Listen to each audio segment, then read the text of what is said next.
అష్టాదశ పురాణములు గరుడ పురాణం ఆచారకాండ 96 భీమా ఏకాదశి భీమైకాదశి వీడియో చేసినవారు కంచి త్యాగరాజులు భీమా ఏకాదశి భీమైకాదశి సంస్కృత వ్యాకరణం ప్రకారం భీమైకాదశి అనాలి. ప్రాచీన కాలంలో పాండుపుత్రుడైన భీమసేనుడు మాఘశుద్ధ హస్తనక్షత్ర యుక్త ఏకాదశి నాడు ఈ పరమ పుణ్యప్రద వ్రతాన్ని చేసి పితృణ విముక్తుడైనాడు. ఆ మరుసటి రోజును అనాటి నుండి భీమద్వాదశిగా వ్యవహరిస్తున్నారు. బ్రహ్మహత్యాది మహాపాతకాలు కూడా ఆ రోజు శాస్త్రోక్తంగా వ్రతం చేస్తే నశిస్తాయి. బ్రహ్మహత్య, సురాపానం, స్వర్ణచౌర్యం, గురుపత్నిగమనం ఈ పాపాలు మహాపాతకాలని ధర్మశాస్త్రాలు వక్కాణిస్తున్నాయి. వీటిలో ఏ ఒక్కదాన్నైనా చేసినవాడు త్రిపుష్కర తీర్థాలలో మునిగినా శుద్ధుడు కాడు, పవిత్రుడు కాలేడు. ఈ వ్రతం మహాపాతకుని కూడా శుద్ధుని, పవిత్రుని చేయగలదు. నైమిష, కురు, ప్రభాస క్షేత్రాలు, కాళింది, యమున, గంగ మున్నగు తీర్థాలు ఎట్టి పాపాన్నైనా కడిగివేయగలవుగాని మహాపాపములను నశింపజేయలేవు. దానాలు, జపాలు, హోమాలు, పూజలు కూడా అంతే. పృథ్వినే దానం చేయగా వచ్చే పుణ్యాన్ని త్రాసులో ఒకవైపు, ఈ పవిత్ర భీమైకాదశి ద్వారా హరిని పూజింపగా వచ్చిన పుణ్యాన్నొక వైపు వేసి తూస్తే ఏకాదశి పుణ్యమే ఎక్కువ శక్తిమంతమని తేలిపోతుంది. వ్రత విధానమేమనగా ముందుగా వరాహదేవుని స్వర్ణ ప్రతిమను తయారు చేయించి దానిని నూతన తామ్రపత్రంలో కలశపై స్థాపించాలి.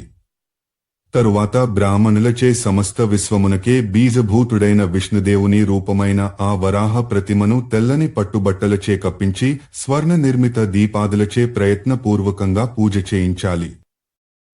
భీమా ఏకాదశి భీమైకాదశి.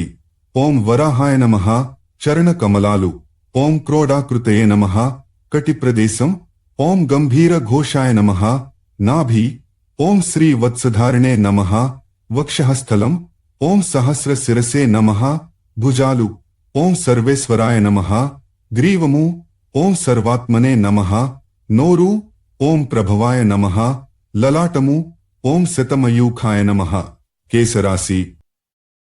పైన చెప్పబడిన మంత్రాలను జపిస్తూ స్వయంగా ప్రతియే వాటికెదురుగా చెప్పబడిన మహావిష్ణువు యొక్క శరీర భాగాలను పూజించాలి. తదనంతరం రాత్రి జాగారం చేసి హరికథా శ్రవణం చేయాలి. అది విష్ణు పురాణమైతే ప్రశస్తం.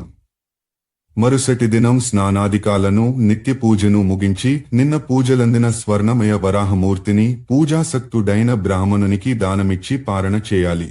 ఈ విధంగా ఈ వ్రతాన్ని చేసిన వానికిక పునర్జన్మ ఉండదు. పితృ, గురు, దేవరుణాలు తీరిపోతాయి. ఈ లోకంలో ఉన్నంతకాలం అన్ని కోరికలు తీరి సుఖశాంతులతో జీవిస్తాడు. ఈ వ్రతమే అన్ని వ్రతాలకు ఆది అని పెద్దలంటారు. అధ్యాయం 127. అష్టాదశ పురాణములు గరుడ పురాణం ఆచారకాండ 96 భీమా ఏకాదశి భీమైకాదశి వీడియో చేసినవారు కంచి త్యాగరాజులు.